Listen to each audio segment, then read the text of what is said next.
Global agencies such as the Japan Agency for Marine Earth Science and Technology, JAMSTEC, and the National Weather Service of the US have declared the onset of drought-bearing El Niño weather. The National Weather Service has predicted an over 60% chance of an El Niño developing into a super El Niño. This could be a concern for agriculture, food security, and the economy in the Australasian region and Africa. However, there is a solace around the corner.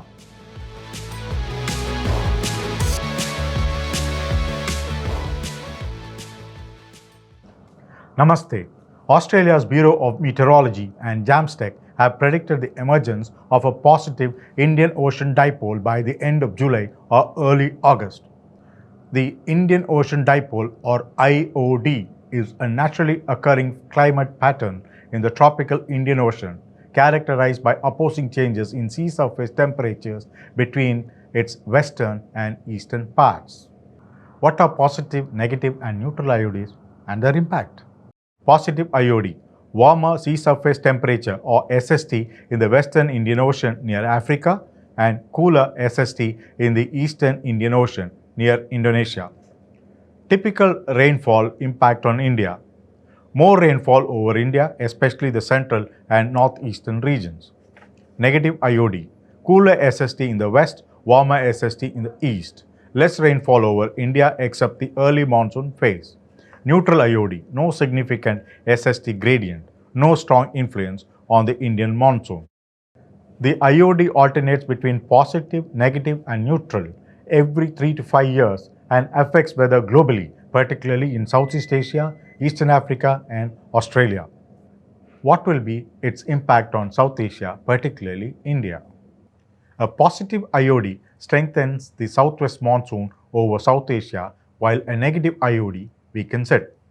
Positive IOD effects: enhance moisture convergence over central and northeastern India, increase low-level equatorial jets across the equatorial Indian Ocean and Arabian Sea, improved rainfall during August-September, that's late monsoon. Negative IOD effects: subdued moisture movement, reduced rainfall, drier conditions over most of India. Will a positive IOD reduce El Niño's impact on South Asia this year? The answer is a big yes. A developing positive IOD could partially cushion El Niño's impact on India's 2026 monsoon, but it won't fully cancel it out. Current 2026 climate outlook. El Niño, officially declared by Japan and NWS and expected to strengthen by mid-2026.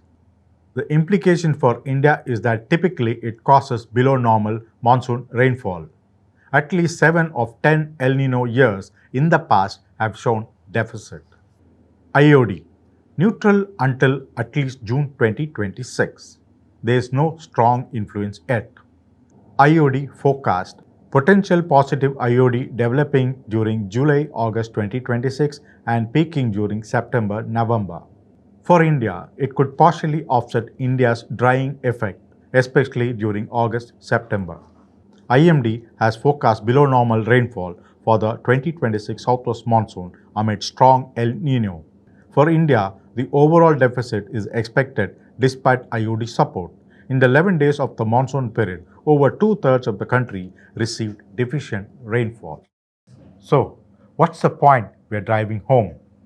El Niño will weaken the southwest monsoon, reduce rainfall, and increase drought risk. Positive IOD's counter effect will favor better rainfall over India, and it can soften El Niño's impact.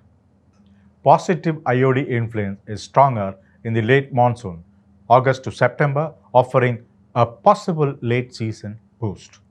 The net outcome is that while a positive IOD may rescue some rainfall during August-September, overall, the 2026 monsoon is still forecast to be below normal. What's the bottom line for India? Positive IOD is favorable for monsoon. El Niño is unfavorable for monsoon, less rainfall. In 2026, a developing positive IOD could partially reduce El Niño's negative impact, especially in the latter half of the monsoon.